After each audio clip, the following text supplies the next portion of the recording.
Olá, eu sou a Clarissa, arquiteta conselheira suplente aqui do CAL São Paulo, e eu vim aqui para dar algumas dicas e falar um pouco do exercício profissional. Muitas vezes a gente conhece o exercício profissional pelas práticas não muito adequadas ou práticas ilegais. Uma delas, eu acho que todos já ouviram falar, é o famoso caneteiro, quando uma pessoa desenvolve um projeto ou uma atividade da área da arquitetura e do urbanismo, mas ela não está habilitada para fazer essa atividade. Ela vai lá, chama um profissional habilitado simplesmente para emitir o registro de responsabilidade técnica. Isso é uma atividade legal, está sujeito à infração, porque a pessoa que não está habilitada, ela não pode exercer a atividade profissional na área de arquitetura e urbanismo.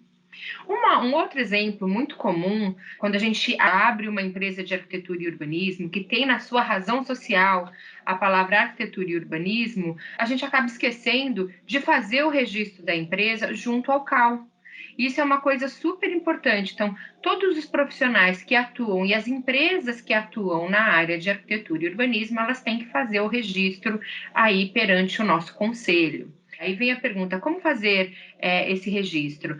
Você pode procurar o escritório descentralizado ou os nossos canais, as páginas, o nosso site do CAL São Paulo e solicitar o registro. É super importante que toda atividade profissional ela esteja registrada, como os outros conselheiros já falaram.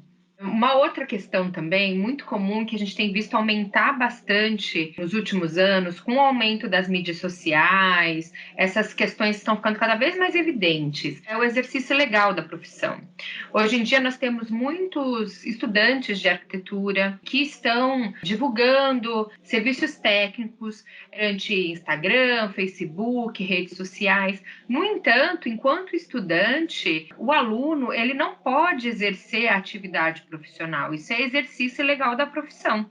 Mas o que o estudante pode fazer? O estudante ele pode, através de uma supervisão de um profissional habilitado, auxiliar o profissional no exercício de suas atividades. Isso é muito importante, porque pode gerar inclusive, um processo de exercício legal da profissão. Então, aos estudantes aí que estão no mercado de trabalho e estão fazendo atividades, tomem cuidado para não exercer ilegalmente a profissão, porque vocês ainda não estão habilitados. E aos profissionais, é uma ótima oportunidade de supervisão, de uma parceria, de orientar, supervisionar as atividades da arquitetura e no urbanismo. Uma outra questão muito importante que a gente costuma verificar com uma certa regularidade dentro da Comissão de Exercício Profissional, da CEP, é a ausência de registro. Você abre uma empresa de arquitetura e urbanismo e aí você acaba não fazendo o registro no conselho. Isso é muito comum, as pessoas acabam olhando muito para a parte contábil, como abrir a empresa, e esquece que se você é uma atividade de arquitetura e urbanismo, você tem que ter o registro dentro do CAL. Uma outra questão também bem interessante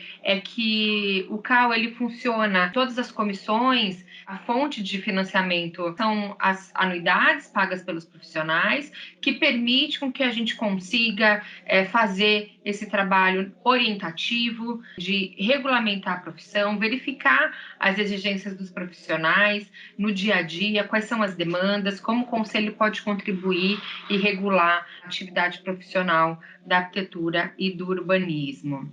Uma outra questão que é muito comum dentro do nosso dia a dia de atividade profissional é que a gente nunca pode iniciar um projeto, uma obra, sem fazer o registro de responsabilidade técnica, ou o famoso RRT. Isso acontece muitas vezes, está errado. Antes mesmo da gente começar, a gente tem que fazer o registro de responsabilidade técnica. Hoje, diversas leis já, não só dentro do CAL, elas determinam que você tenha que apresentar o registro de responsabilidade técnica perante um edifício. Na hora que você vai fazer uma obra, você já tem que apresentar para o síndico o registro de responsabilidade técnica daquela obra, daquele projeto que vai ser feito. Mas, muitas vezes, as obras elas começam sem ter o registro perante o conselho.